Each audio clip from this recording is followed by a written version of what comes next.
Hello everyone, this is Superintendent Allison Borchers with another edition of the Superintendent Spotlight. I am joined today by Jack Foley, Cynthia Arnold, and Cheryl Collins, all three of whom are retiring this year from the Westborough Public Schools, and we look forward to having a conversation.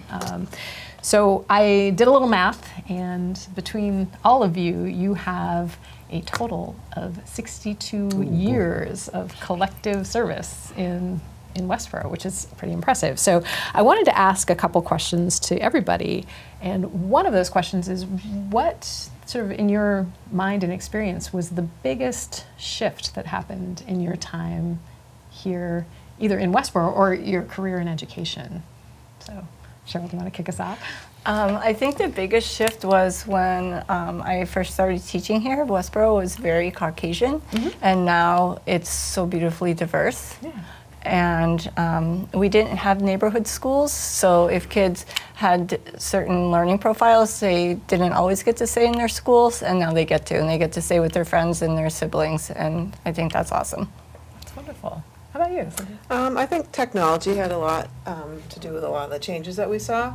Where we used to have our computer labs and we'd have to reserve them, and you didn't get a lot of computer time. And I mean, the technology can go both ways, but it's allowed, I think, for us to do a lot more project-based learning, a lot more creativity. Over the years with the kids. They have access, obviously, it's always at their fingertips. And so I think where we've come a long way with that, we've just been able to expand the way we're learning. Absolutely. I'd absolutely agree and echo with both Cheryl and Cynthia in terms of the district and the town has changed a lot in the 25 years that I've been here. When I came here initially in 2001, I was coming from a very diverse urban center, and initially it was pretty homogeneous. And then over the years, we got, as Cheryl had mentioned, wonderfully diverse. And technology has really changed our whole field. I remember going to online testing initially, going to online grading initially, and each of these big transitions was not easy, to going from teacher grade books and teachers kind of being in control of that grade book to having the grades out there 24/7 was a big shift. And it took a while to get there and a lot of work with our staff to make them feel comfortable with it and safe with it. And then we transitioned to a one-to-one environment and kind of moved away from textbooks to a certain degree. We started out with Chromebook carts at the middle school, and then we went to one-to-one Chromebook. And then 2007, we had the burgeoning cell phone and smartphones. And students and everybody on social media at that point, and that really had a significant impact on the social lives of everybody. It's so ubiquitous now in terms of the kids and adults to a certain degree, but their whole lives and their development and their kind of self-worth and self-perception started being dictated by Instagram, Snapchat, back in the day, it's not Facebook, the first one, MySpace. Remember the MySpace days. Back in the Wild day. West back then. But that has really been a societal thing that, we have all had to deal with, and it has really been a lot of work on the school side, so much that we're still grappling with it, and now we're working through AI, so any big things that happen, either in the town, or in our society, that rolls into our schools, because we are a reflection of the town and the society that we live in, and we've dealt with them and we'll continue to deal with them. For sure. I have one other question to kind of hit you up for, which is, if you could go back in time and give some advice to your new educator self, I'll give you a minute to process that. What would you tell yourself, having kind of seen what you've seen over the last few years? What would be helpful for you to hear? Jack, you want to kick it off? Sure. I started without teacher training. So I came out of my undergrad experience. It was a recession in the early 90s. There's not a lot of work out.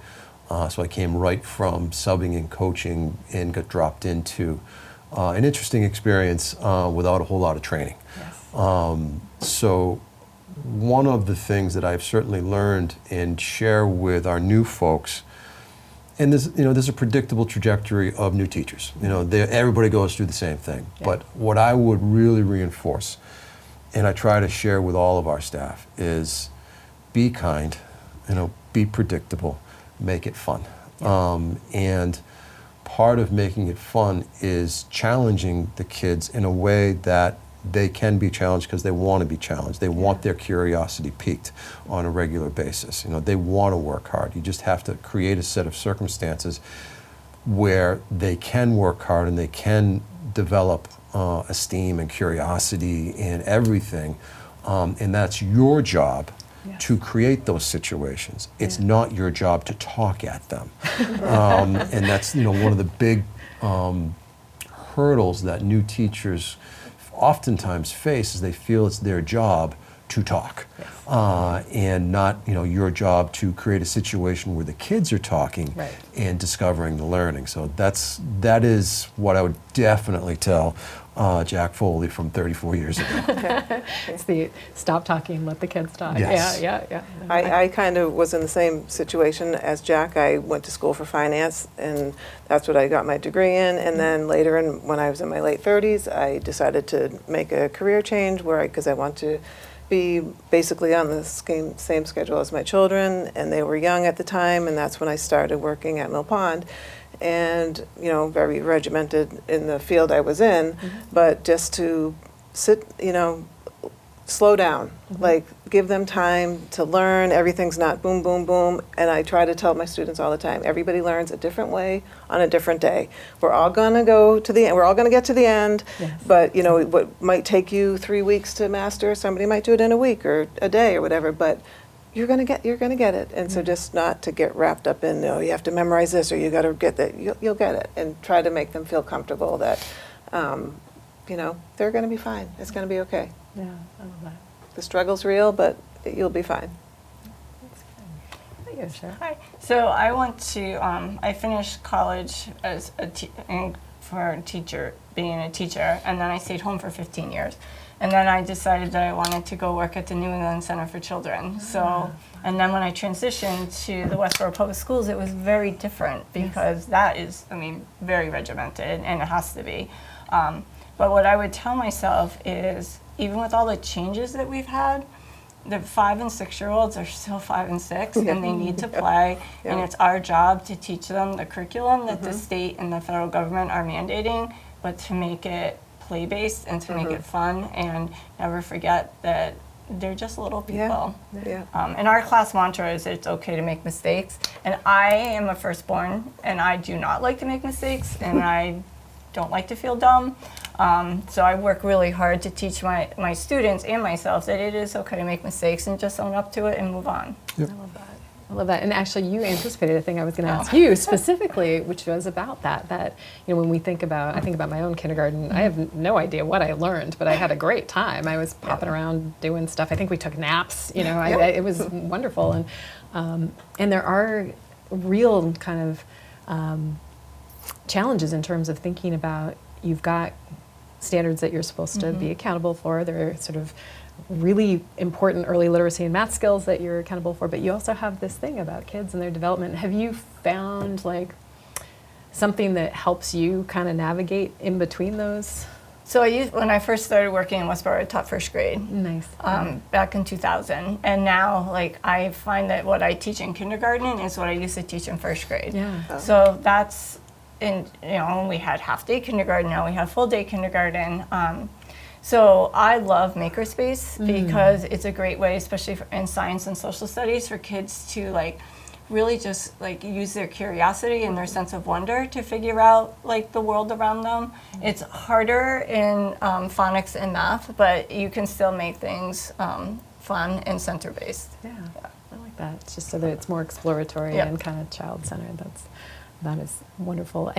Thinking about kind of what you had said, Cynthia, about kind of helping kiddos understand that everybody does things in their own way.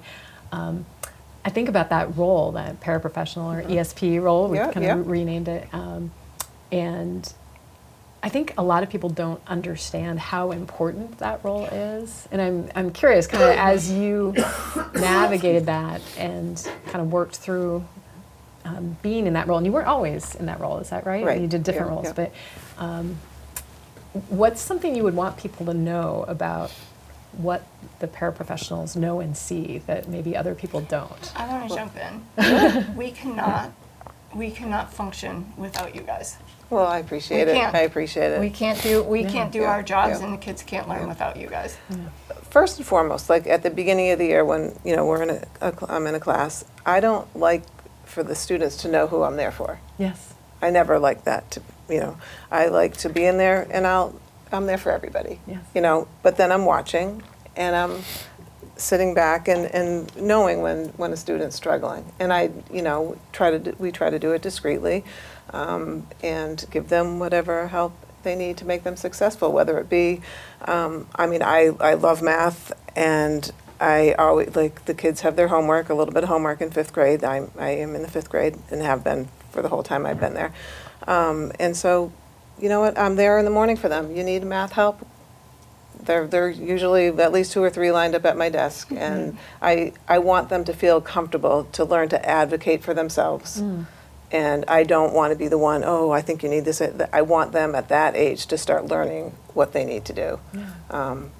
And so I'm just there to support them with whatever it may be, and anybody else in the class. I think that's fantastic. And I do feel like you have this vantage point that some people don't, because you are kind of observing so closely and watching the dynamics and watching, you see things that maybe even a classroom teacher might And we miss know what their sometimes. strengths are and their weaknesses are, and we know, what we should be looking out for. But I do think at that age they need to, we try to stress that you need to know when you need help. Yeah. So you need to start to advocate. Obviously, in the younger grades, can't do that. But I think 5th grade is a good year to start that. Absolutely. And Jack, I was thinking about middle school, and middle school is one of those things that you say the words middle school out loud, and a lot of people want to turn and run away. It's just such a strange time of life for kids. They're going through all the hormone stuff, and their brain development's what it is, and they're also kind of trying to figure out who they are identity-wise. What do you think makes an extraordinary middle school educator? What is it that stands out to you? Someone that's really well prepared, someone who is incredibly kind and patient, and as I mentioned before, someone who, and just in general for educators, someone who enjoys working with kids, just really, really enjoys being with kids. Middle school kids are an interesting lot, and someone who has an innate ability to engage and to make the learning fun, and that's what they enjoy, is a good fit, at any grade level, but certainly at middle school. Absolutely.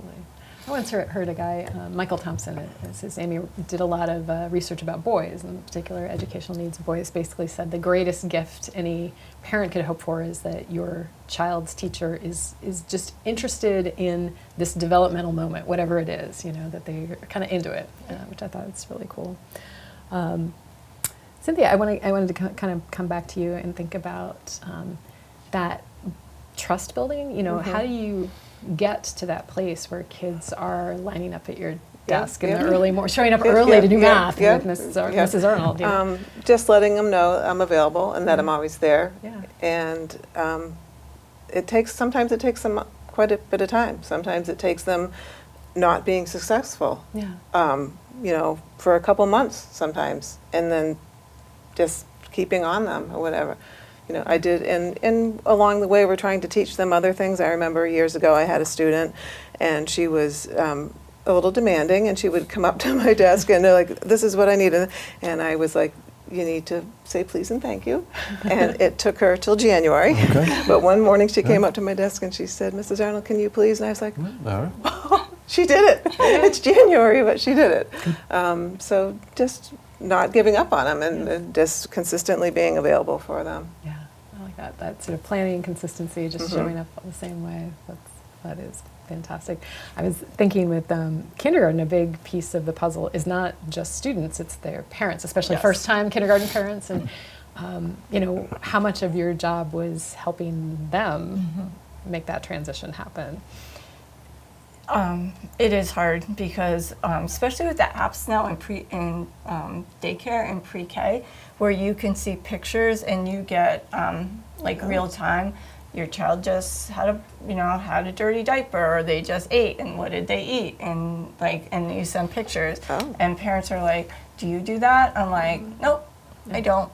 I'll let you know if we're having a good day or if we're not having a good day." And on Friday, read my newsletter and I send home pictures. But no, we don't do that, and we don't have cameras in the classroom. No, Yeah. I think. But parents are good as long as they trust that you will let them know if they need to know something. Yeah. They're good. Yeah. And I talk about my own kids a lot. I mean, I have four children who've gone through the Westborough Public Schools, but a lot of our foster children have come here, and they've been a challenge for the schools, and they've done a nice job. But my 4 kids are very, very different and needed very, very different things, and I can talk about that with parents. That's a gift. Just being able to hear that from somebody who, your experience of it. That's wonderful. I want to lighten things up a little bit and ask. I'm going to come back to you. Kindergartners do funny stuff. They do and say funny stuff, and I wanted to know if you had anything that pops out as particularly memorable, without naming names. Any good stories for us? So we were lining up to come in from recess, and there was a teacher that was she doesn't work here anymore, but she was very strict. And she came running to me to say, "I cannot believe this child spit on somebody." And I'm like, well, that's really strange, because I have kids who are spitters, but this child was not a spitter. So I'm like, let me find out what happened. So I said, "Hey, I'm a little bit surprised by this. What happened?" And she's like, "I spit up." And I'm like, "Did you vomit? Do you need to go to the nurse?" She's like, "No, I did this." And then she spit up into the air and it fell down on somebody else. And I'm like, "Wow, so you learned about gravity." Because we were teaching force and motion. And I'm like, Don't we call putting a spit shine on it? so let's not do that anymore. So that is one of the funniest things. And her mom still remembers it, and every year she'll send me a quick email, so she's not spitting anymore. I'm like, that's awesome. That's good. You've had an impact. Yeah. You've had a wonderful impact. And so the Mill Pond is such an interesting place, right? 4th through 6th grade, a gazillion kids over there. There's so many. The little girl I interviewed last week, she said, "There's at least 1,000." And she's close. She's close to it. And I think it's interesting because it is this place where a lot of the fundamental stuff is supposed to be done, right? But they're not quite in middle school. So I can only imagine some of the things that they come up with. Do you have any standout stories? I had a couple boys one day that they were tapping their foot at me, to ask me to tie their shoes in 5th grade. And I said, "I am going to just let you know that this weekend I'm thinking a good thing for you to do is to go home and learn how to tie your shoe." But they do funny things, and we've had, I won't give any examples, but we've had some students share funny things, probably about things that happen at home that they shouldn't share. That is, they don't have a lot of their filters parents yet. might do or say. So, but they are a very funny age. It's fun. Yeah. That is, I think, I remember my own child when he was right around 4th, 5th grade was he was a hoot, for sure. Yes, they can be very funny at that point. And Jack, middle school is notorious for this, and whether it's alibis that kids come up with or all sorts of, they get very creative with their shenanigans. So I'm curious if you have any. And then did 7 years as an assistant at the high school. That's even. Lots and lots and lots of stories, but most of them should probably not Should probably not see the light of day. I understand that. Yeah, because those are the ones that I remember. Yes. And as you know, as a former assistant and middle school principal, the day-to-day stuff just kind of gets blurred in Yes. terms of, okay, here we go again. Yes. But you do have, and I remember you saying, because I had one too, the bad boy draw of things that you found. In my drawer, yes, the Yeah, naughty that- drawer was that like... you should not yes, have brought that to school. Yeah, all sorts of stuff in there. Yes. It was bonkers. But I think it gets more complicated the older the kids get, Yes. for sure. Bigger kids, bigger problems. But Yeah, it's that's true. what Mary Ann used to It's a say. bit of a mantra, and I think it comes from somewhere.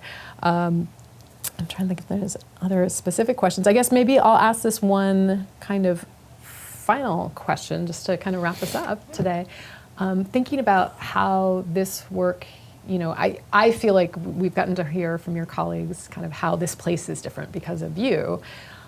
And I'm wondering how this place has made you different in yourself. Like, what is the impact of this work been on you in your life? And what will you carry forward now that you're going to kind of go on and do more adventurous things?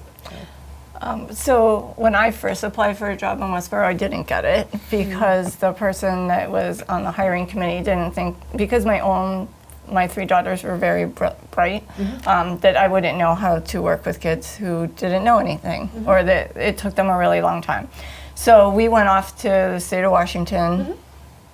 My husband worked there for a while. We came back and I applied again and I got a job. And I surprised myself that I actually work really well with kids who struggle to learn. And I did a lot of PD around it. I was so fortunate to have Sue Bardsley teach me as our literacy coach. And I like to learn. I'm always curious. Yeah. So, yeah. That's a wonderful thing to find something in yourself you weren't sure. Yeah. How about you? I think it's just made me appreciate in how lucky I am in general in my life, with my grown adult children now. To see, I've seen lots of students that it is a struggle. Every day to come to school, it's a struggle for them. Yeah. And they need to work super hard, and they do, and I think it has opened my eyes. Yeah. Not, going from like the business field, being around adults, Yes. and everybody is functioning and doing what they need to do, to going to work at a school and seeing just how difficult some students have it. Yeah. Whether it's, home life, learning, whatever, there's Yeah. all different aspects that they have to deal with. So I just Yeah. feel very lucky Yeah. No, I think I get that. I think and appreciate my life. you don't realize Right, kind of until you, how wide the world is until you, Right. because you intersect with so many people. so many. So many people. So many. In this work.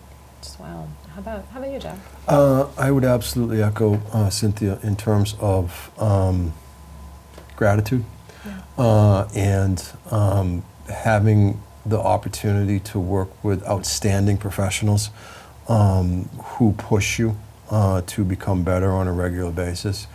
My mentor, the former principal of Westborough High School, John Pierce, was overt and just hammering on us just to practice gratitude. Yes. Really, really practice gratitude. So, one of my avocations is mountain biking. So I go out mountain biking with my dog on a regular basis, and will often talk to my dog and ask her the question that I'm asking myself, or remind, it's like just how we're the lucky ones here. We are absolutely the lucky ones as we get to do this on this beautiful day, and enjoy this time right now. So really practicing gratitude and just appreciation for the opportunities that have been provided for me here has been just outstanding. And then working with incredible professionals has really made this job really, really rewarding. So when my girls went to school here, they did really well. So all I knew about the Westborough Public Schools is what they did for kids who are really smart. And then our foster kids came into school with a very different Need. different backgrounds, different needs. And then our adopted son, he had a one-to-one pre-K through 3rd grade.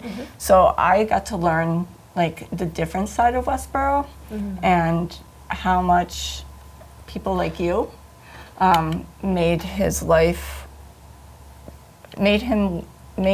at school work. Yeah. Because without you, I don't know, people like you, I don't know where he would be.